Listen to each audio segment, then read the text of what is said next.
देखिए दोस्तों, अब मैं आपको बता दूं, अपना ये वाला टॉपिक कंप्लीट हो चुका है। इससे पहले सभी के लिंक्स आपको डिस्क्रिप्शन में मिल जाएंगे और आप टेलीग्राम चैनल जरूर ज्वाइन कर लेना। टेलीग्राम पे आपको इन सब के लिंक मिल जाएंगे। कंप्लीट हो चुका है। एक ही वीडियो में सिंधु घाटी सभ्यता हमने पढ़ लिया था, दूसरे वीडियो में हमने वैदिक संस्कृति पढ़ा। आज हम ये वाला पढ़ने वाले हैं और कल ये कंप्लीट हो जाएगी आपकी पहली यूनिट। मतलब प्रथम यूनिट 3 दिन में हमने कंप्लीट कर लेनी है। फिर चौथी यूनिट जो दूसरी यूनिट जो होगी, तो इसको हम लगभग 2 क्लासेज के अंदर पूरी कर जाएंगे, है ना। इसको भी कर लेंगे जिस जिस हिसाब से होती जाएगी। हम बहुत ही कम समय में आपको पूरा कोर्स करवाने वाले हैं, तो आप रेगुलर इन क्लासेज को लेते रहो। बौद्ध धर्म और जैन धर्म, है ना, ये नए टॉपिक ही जुड़े थे पिछली बार जब सिलेबस आया था आपका उस टाइम में। तो यहाँ से प्रश्न बनने वाले हैं भाई। देखो दोस्तों, अगर आप नए हैं हमारे चैनल पे तो आप चैनल को सब्सक्राइब करें। आपका सरकारी नौकरी का सपना जरूर पूरा होगा अगर आप यहाँ पे क्लासेस लेते हैं कंटिन्यू डेली। तो देखो, हम थोड़ा सा जनरल नॉलेज जैन धर्म और बौद्ध धर्म दोनों को मिला करके लेने वाले हैं। इनमें क्या समानताएं थी ना, वो देखेंगे और फिर हम अलग अलग पढ़ लेंगे इनको। तो बौद्ध धर्म और जैन धर्म, देखो, एक ही समान परंपरा थी, इसकी 2 शाखाएं थी और ये आज भी मौजूद हैं। दोनों शाखाएं आज भी मौजूद हैं, आज भी हमें देखने को मिलती हैं समाज में। देखो, व्यापारिक वर्ग में जैन धर्म और बौद्ध धर्म के जो अनुयायी थे उनकी संख्या ज़्यादा थी। तो आपको पूछ सकता है कि बताइए जैन धर्म और बौद्ध धर्म के अनुयायियों की संख्या ज़्यादा किस वर्ग में थी, तो वो था दोस्तों व्यापारिक वर्ग।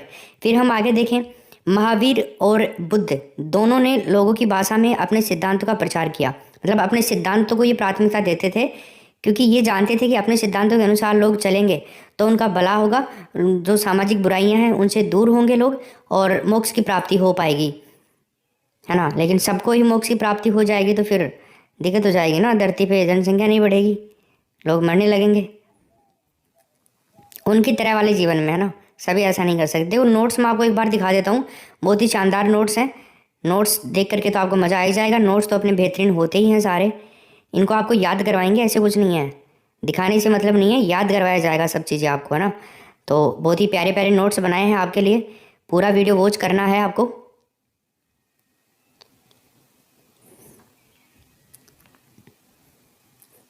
देखो, उत्पत्ति के कारण देखेंगे, फिर इसके आगे की इंपॉर्टेंट चीज़ें देखेंगे कि पतन कैसे हुआ, ये सारी चीज़ें आएंगी। इनके जीवन से संबंधित इंपॉर्टेंट प्रश्न पूछे जाते हैं, वो भी बताएंगे आपको। दोस्तों, अब हम देखते हैं कि उत्पत्ति के कारण, है ना, उत्पत्ति कैसे हुई। देखो, कोई ज़्यादा बहुत बड़ी बात नहीं है। महावीर और गौतम बुद्ध दोनों क्षत्रिय वंश से थे, तो एक तो इनका वंश पूछ सकता है, महावीर बुद्ध और गौतम बुद्ध का। महावीर और गौतम बुद्ध दोनों का आपको पूछ सकता है कि किस वंश से थे ये, तो दोनों क्षत्रिय वंश से थे। बौद्ध और जैन दोनों धर्म हत्या के खिलाफ थे, तो ये भी आपको ध्यान रखना है। बौद्ध धर्म भी हत्या के खिलाफ था और जैन धर्म भी हत्या के खिलाफ था, ठीक है। अब देखते हैं वैदिक धर्म की बढ़ती जटिलता और पतन। देखो, हमने इससे पहले वैदिक संस्कृति पढ़ी ना, तो उसके बाद में ये धर्म आते हैं। लोगों ने इन धर्मों को अपनाया वैदिक संस्कृति को छोड़ करके, तो उसकी जटिलता बढ़ रही थी, नियम कानून ज़्यादा हार्ड हो रहे थे, इसलिए वो विलुप्त हो गई, पतन हो गया उसका। फिर जैन धर्म और बौद्ध धर्म और वैदिक धर्म के बीच में अंतर अगर आपको बताया जाए तो एक सिंपल सी बात है, यहाँ तक देखना है, अंतर पता लग जाएगा। देखो, वे मौजूदा वर्ण व्यवस्था को कोई महत्व नहीं दिया करते थे, ठीक है। उन्होंने अहिंसा के सुसमाचार का प्रचार किया था, है ना भाई, अहिंसा सही है। उन्होंने वैश्यों को स्वीकार किया, जिसमें शाहूकार लोग भी शामिल थे, है ना। तो ये एक नेगेटिव पॉइंट रहा, और ब्राह्मणों ने निंदा करी। तो ये अंतर है जैन धर्म, बौद्ध धर्म और वैदिक धर्म के बीच में। जैन और बौद्ध धर्म समान है, वैदिक धर्म पहले से छूट गया था, फिर लोगों ने इस धर्म को अपनाया। वे सादा जीवन, शुद्ध तपस्वी जीवन पसंद किया करते थे, ठीक है। मतलब अपने आप को चेंज नहीं कर रहे थे समय के साथ में। फिर इसके अलावा हम बात करें बौद्ध धर्म की, एक एक को करके पढ़ेंगे। बौद्ध धर्म शुरू करते हैं। देखो, गौतम बुद्ध और बौद्ध धर्म। अब बौद्ध धर्म की बात आती है तो गौतम बुद्ध नहीं पढ़ोगे तो बौद्ध धर्म क्या पढ़ा फिर, है ना। तो गौतम बुद्ध को पढ़ना पड़ेगा अपने को। तो देखिए, गौतम बुद्ध का जन्म तो है ना 563 ईसा पूर्व में हुआ। जन्म 563 ईसा पूर्व के अंदर हुआ था गौतम बुद्ध का। कहाँ हुआ था? कपिल वस्तु के पास में लुम्बिनी। लुम्बिनी कहाँ है दोस्तों? नेपाल में है। सांक्य गण के थे ये, सांक्य गण का कबीला था, तो उसके थे। तो रिपब्लिकन कबीला था सांक्य गण का, ध्यान रखेगा। रिपब्लिकन मतलब गणतंत्र कबीला था एक, ठीक है ना। चलिए, निधन की हम बात करें तो इनका निधन हुआ था 483 ईसा पूर्व। कितनी वर्ष की उम्र में? 80 साल की उम्र में। कहाँ पे? कुशीनगर, भारत में। जन्म नेपाल में हुआ और इनकी जो निधन हुआ था वो भारत के अंदर हुआ, कुशीनगर में। जीवन साथी यानी कि पत्नी का नाम क्या था? राजकुमारी यशोधरा। यशोधरा इनकी पत्नी का नाम था। ठीक है, गौतम बुद्ध की पत्नी का नाम यशोधरा, बच्चे का नाम क्या था दोस्तों, राहुल। इसके अलावा पिता का क्या नाम था, शुद्धोधन, और माता माया देवी। ठीक है ना, माया या माया देवी। तो इन सबको याद रखोगे। जन्म हो गया, निधन हो गया, जीवन साथी हो गया, बच्चे हो गए मतलब राहुल, पिता हो गया शुद्धोधन, माता हो गई माया देवी। अब चलते हैं दोस्तों आगे। इनकी माता जो थी ना वो कोशलन वंश की राजकुमारी थी। तो आपको पूछ सकता है कि बताइए गौतम बुद्ध की माता किस वंश की राजकुमारी थी, तो कोसलन वंश आपको ध्यान रखना है। अब चलते हैं अपन आगे। देखो इन्होंने 29 वर्ष की आयु में है ना बुद्ध के जीवन के 4 दृश्य है उन्हें त्याग के मार्ग पर लेकर के गए थे। देखो इनके बचपन में ही है ना किसी ब्राह्मण ने, तगड़े विद्वान पंडित ने, प्रकांड पंडित था, उसने एक भविष्यवाणी कर दी थी कि ये जो बच्चा है ना ये आगे जाकर के क्या बनेगा, साधु बनेगा। साधु बनेगा, ये कभी शादी नहीं करेगा। ऐसा बहुत बचपन में ही हो गया था। इनके पिता की लाडली संतान थी, एकमात्र संतान थी। तो इनके पिता को बहुत ज़्यादा डर लगता था इस चीज़ से कि ये कहीं साधु ना बन जाए, हमारा वंश कैसे चलेगा, है ना। तो इस वजह से है ना इसको बाहर ही नहीं जाने दिया करते थे। इनके पिता इनको बाहर ही नहीं जाने दिया करते थे बुद्ध को। बुद्ध तो खैर ये बाद में बने थे, गौतम को बाहर ही नहीं जाने दिया करते थे। तो कोई एक दिन आया ऐसा किशोरावस्था के अंदर जिस दिन इनको मौका मिला बाहर जाने का। इनके जो साथ का एक आदमी होता था उसके साथ में ये बाहर गए। वहाँ पे इन्होंने एक बूढ़ा आदमी देखा। तो उसने देखा ये बूढ़ा कैसे हो गया, क्योंकि बाहर ही नहीं निकले ना कभी। तो उसने कहा उस व्यक्ति ने कि देखो मरना एक दिन सबको है ना, बचपन, जवानी और फिर बुढ़ापा और फिर एक दिन मरना है। आगे गए, वो एक रोगग्रस्त व्यक्ति मिला, इसके क्या हो रहा है। उसने बोला कि इस संसार में बहुत सारे रोग हैं, किसी को कुछ भी कभी भी लग जाए तो मरना सबको है, चाहे वो रोग से मरे, चाहे वो एक्सीडेंट से मरे, चाहे वो कैसे भी मरे।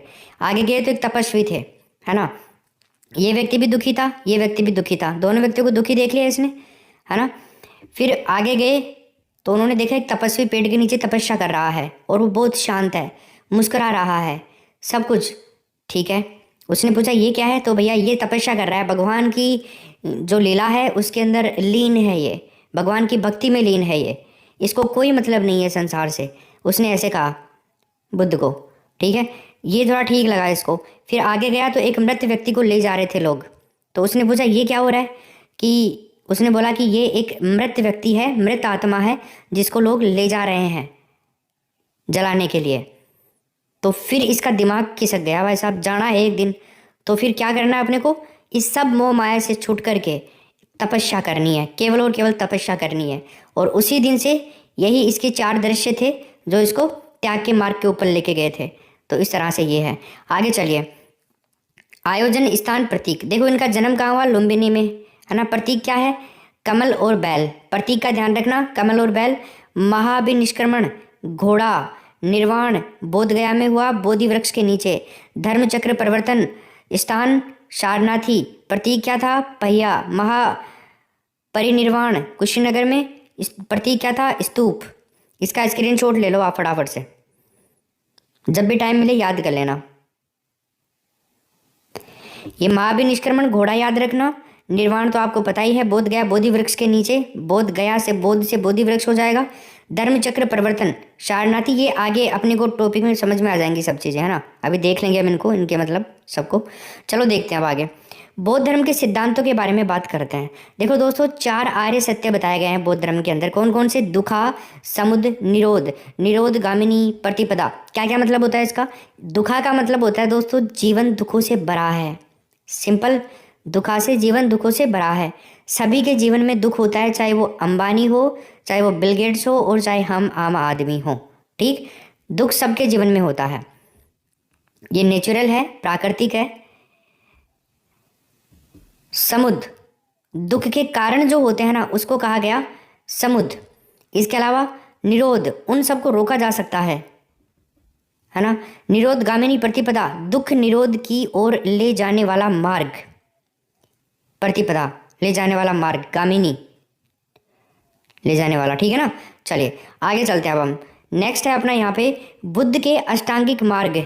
अष्टांगिक मार्ग मतलब 8 मार्ग जो बताए हैं ना बुद्ध ने अपने लोगों को, तो उसके बारे में देखिए। सम्यक दृष्टि, सम्यक संकल्प, सम्यक वाणी, सम्यक कर्म, सम्यक जीविका, सम्यक व्यायाम, सम्यक स्मृति और सम्यक समाधि, ये हैं।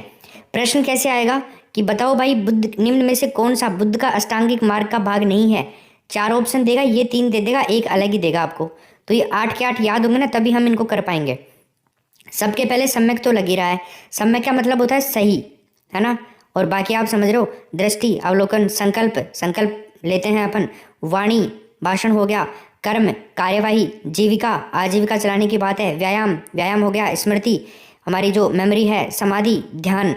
तो ये सब क्या है, सही अवलोकन, सही संकल्प, सही भाषण, सही कार्यवाही, सही आजीविका, सही व्यायाम, सही स्मृति और सही ध्यान। ये 8 मार्ग बताए हैं बुद्ध ने, अष्टांगिक मार्ग कहा जाता है इनको, है ना। फिर हम आगे बात करें, बौद्ध साहित्य के 3 पिटक कौन से हैं। बौद्ध साहित्य के 3 पिटक, है ना। तो बौद्ध धर्म के विषय में हमें व्यापक जानकारी कहाँ से मिलती है, पाली भाषा से। पाली भाषा का ही ग्रंथ है, पाली भाषा में लिखे गए हैं। 3 पुस्तकों की रचना हुई है जिनको त्रिपिटक कहा जाता है। अब वो 3 पुस्तक कौन कौन सी पाली भाषा में लिखित, देखो भाषा याद होनी चाहिए आपको, पूछा जाता है प्रश्न ये। तो एक तो सुत्त पिटक, एक विनय पिटक और एक अभिधम्म पिटक। पिटक तो है ही तीनों, है ना, पाली भाषा में लिखित है। तो सुत्त, विनय और अभिधम, 3 पिटक। सिंपल। तो सुत्त का मतलब क्या हुआ, बुद्ध के धार्मिक विचार और वचनों का संग्रह इस पुस्तक के अंदर है। बुद्ध के जो धार्मिक विचार हैं और जो वचन हैं इनके, उनके बारे में किस में लिखा हुआ है, सुत्त पिटक में। सिंपल। विनय पिटक की हम बात करें, बौद्ध दर्शन की विवेचना और जो नियम है ना बौद्ध धर्म दर्शन के, वो सारे नियम किस में, विनय पिटक में है। देखो केवल बुद्ध के जीवन से संबंधित सुत्त पिटक है ना। धर्म से संबंधित, बौद्ध धर्म से संबंधित विनय पिटक है। और अभिधम, बुद्ध के दार्शनिक विचारों का उल्लेख इसके अंदर मिलता है, अभिधम पिटक के अंदर। तो बुद्ध से संबंधित है ये, है ना। तो इसमें धार्मिक विचार, दार्शनिक जो विचार है ना, दार्शनिक विचार बुद्ध के, उनका वर्णन इसके अंदर मिलता है अभिधम्म पिटक के अंदर। ठीक है ना। तीनों पिटक आपको याद हो गए। बौद्ध साहित्य से संबंधित 3 पिटक, 3 ग्रंथ, 3 रचनाएं जिनको त्रिपिटक कहा गया। आगे चलते हैं। बौद्ध धर्म के 2 संप्रदाय कौन से हैं, प्रश्न अगर आपसे पूछ ले तो क्या बताओगे। 2 संप्रदाय, 2 शाखाएं थी, हीनयान और महायान, है ना। ये क्या क्या थी, कौन कौन लोग किसके फेवर में थे यहाँ पे, हीनयान और महायान। देखो हीनयान महात्मा बुद्ध द्वारा स्थापित मूल बौद्ध धर्म था।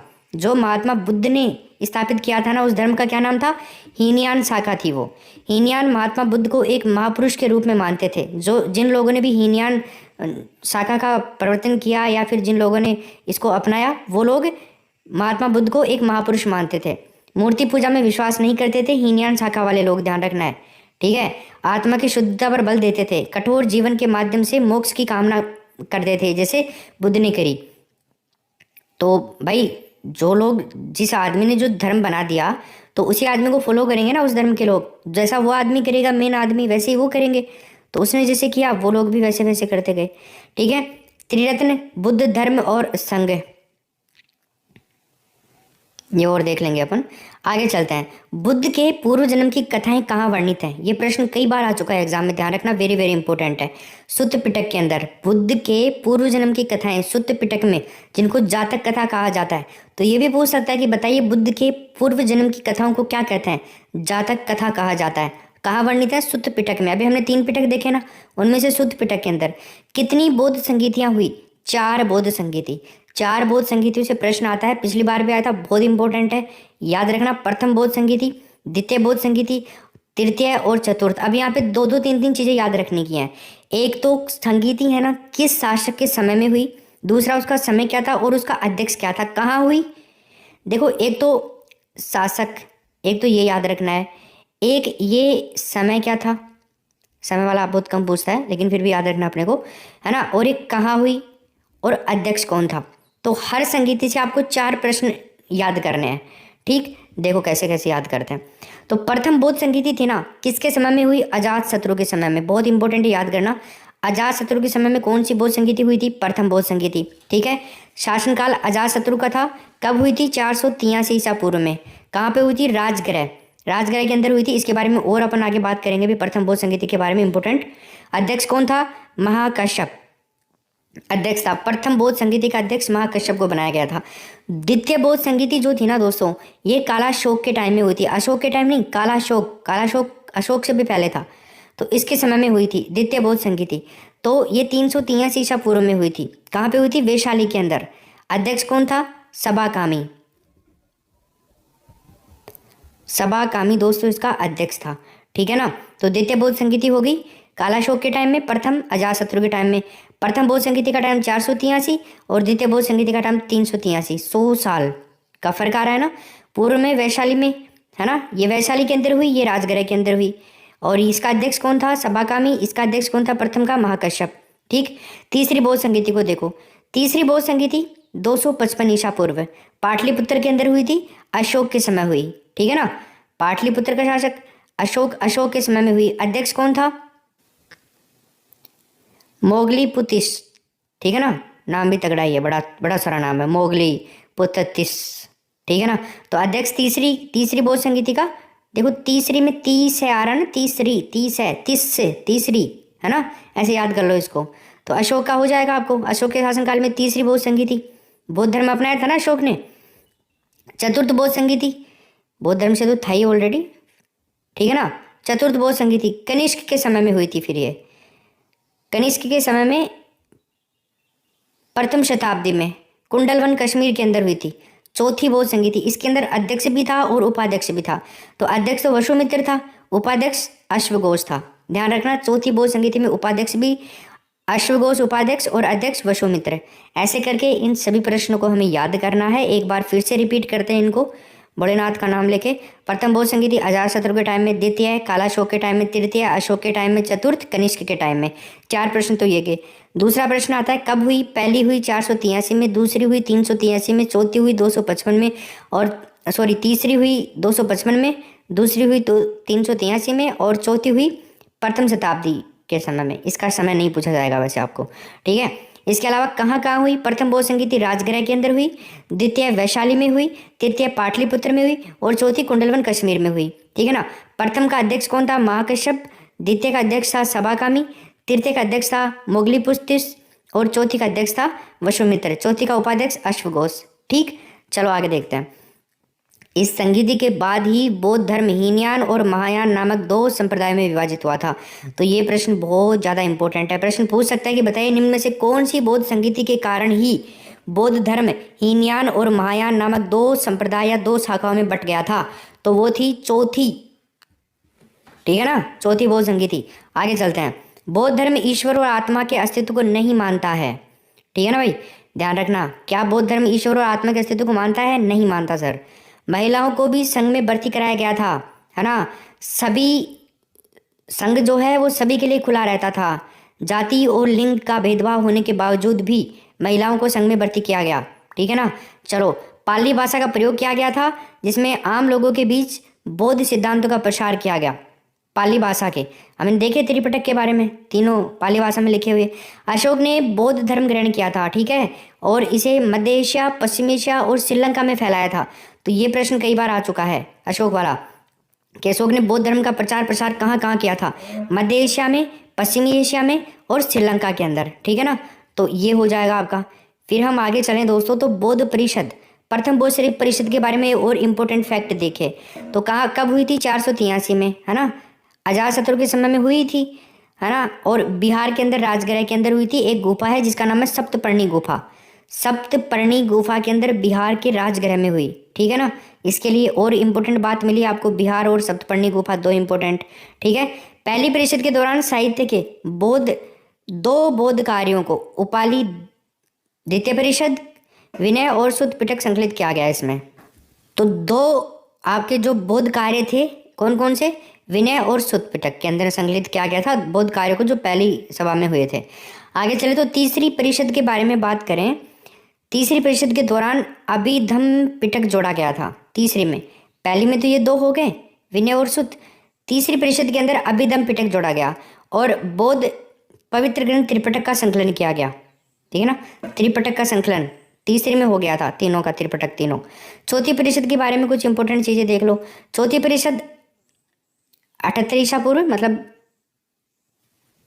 प्रथम शताब्दी की बात करी है ना अपने, तो राजा कनिष्क के संरक्षण में कश्मीर के कुंडलवन में आयोजित की गई। इस परिषद के दौरान हीनयान और महायान शाखा विभाजित हो गई थी, ठीक है सर। आगे चलते हैं। अब देखो साहित्य, बौद्ध धर्म का साहित्य देखते हैं अपन। त्रिपिटक, त्रिपिटक क्या होता है? सुत्त पिटक, विनय पिटक और अभिधम्म पिटक, तीनों देख लिया।